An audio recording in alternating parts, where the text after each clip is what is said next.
Hi friends, இன்றைக்கி என்ன பண்ண போகிறோம்னா முழு கிரில் சிக்கன் பண்ணலாம். நாங்கள் எப்படி பண்ணணும் பார்ப்போம். ஃபஸ்ட்டு சிக்கனை கட் பண்ணியாச்சு, நல்லா கழுவி வச்சுருக்கலாம். கழுவி வச்சு இந்த மாதிரி ஃபுல்லாக வருங்க, ஃபுல்லாக கழுவி வச்சு அடுத்து என்ன பண்ண போகிறோன்னா கீரல் போட்டுக்கலாம். மசாலா உள்ளே போகணும் இல்லை, நல்லா கீரல் போட்டுக்கலாம். வாங்க, ஃபஸ்ட்டு தொடையை போட்டுக்கலாம்.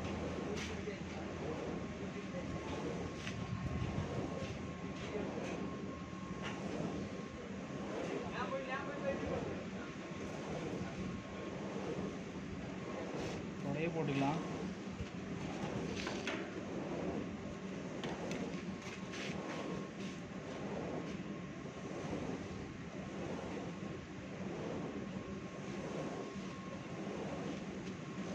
நெக்ஸ்ட் கையை போட்டுக்கலாம்.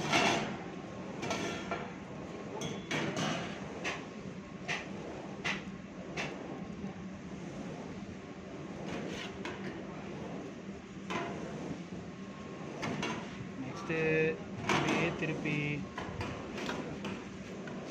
அப்படியே பீஸாக போட்டுக்கலாம்.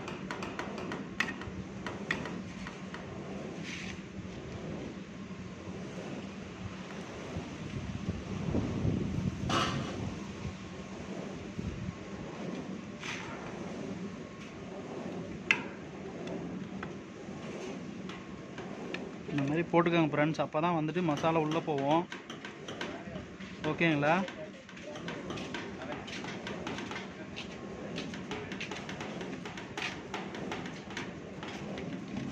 ஓகே, பீஸ் போட்டாச்சு. அதேமாதிரி காலுக்கு உள்ளாரையும் போட்டுக்கலாம்.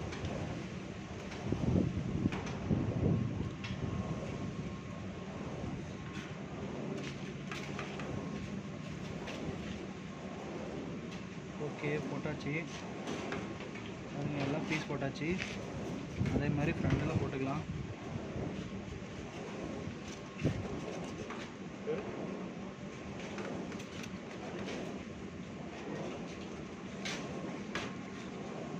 ஓகே ஃப்ரெண்ட்ஸ், பாருங்கள், எல்லா இடமும் கீரல் போட்டாச்சு. அடுத்து மசாலா ரெடி பண்ணிக்கிடலாம். வாங்க. ஃப்ரெண்ட்ஸ், இப்போது நம்ம மசாலாவில் எடுத்துக்கலாம். மல்லித்தூள் கொஞ்சம், மல்லித்தூள் தேவையான அளவு. அடுத்தது மஞ்சள் பொடி, டர்மரிக் பவுடர், அதுவும் தேவையான அளவு. பெப்பர் பொடி, எல்லாமே ஆச்சியில் எடுத்திங்கன்னா கொஞ்சம் டேஸ்ட்டாக இருக்கும். பெப்பர் பொடி, அதுக்கப்புறம் ஆச்சியில் சில்லி பவுடர்.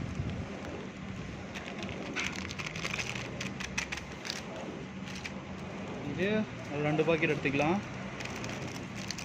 ஏன்னா நம்மக்கிட்ட 2 கிலோ சிக்கன் இருக்குது. ஸோ அதனால் 2 பாக்கெட் எடுத்துக்கலாம். 10 ரூபா பாக்கெட்டு போதும். அதுக்கப்புறம் ஆச்சியில் கிடைக்காதனால பாருங்கள், சிக்கன் மசாலா.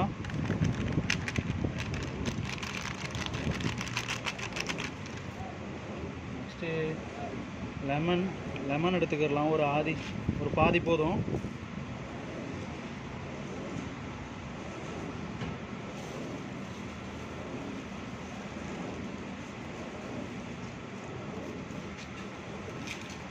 நெக்ஸ்ட்டு தயிர் எடுத்துக்கிடலாம். கர்ட்,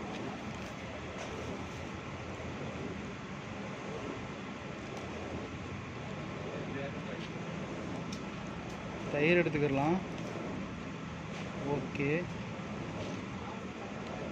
கடைசியாக ஆச்சியில் இஞ்சி பூண்டு பேஸ்ட்டு எடுத்துக்கலாம். ஜிஞ்சர் கார்லிக் பேஸ்ட்டு எடுத்துக்கலாம். 10 ரூபா பாக்கெட் ஒன்று.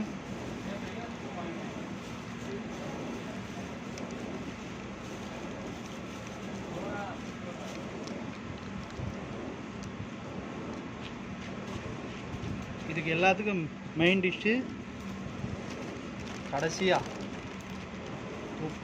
உப்பு எடுத்துக்கலாம். இப்போ நான் இந்த பெரிய ஸ்பூனில் ஒரு 1/2 ஸ்பூன் எடுத்துருக்கேன்.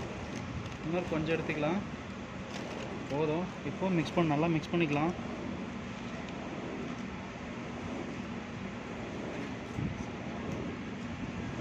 மசாலா ரெடி ஆயிடுச்சு.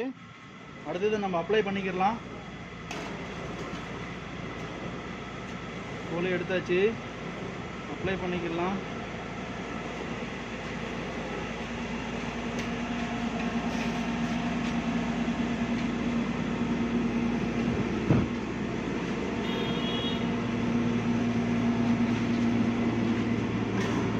நம்ம கட் பண்ணி வச்சிருக்கல அந்த கீரல் அதுக்குள்ளார நல்லா மசாலா போட்டுக்கலாம்.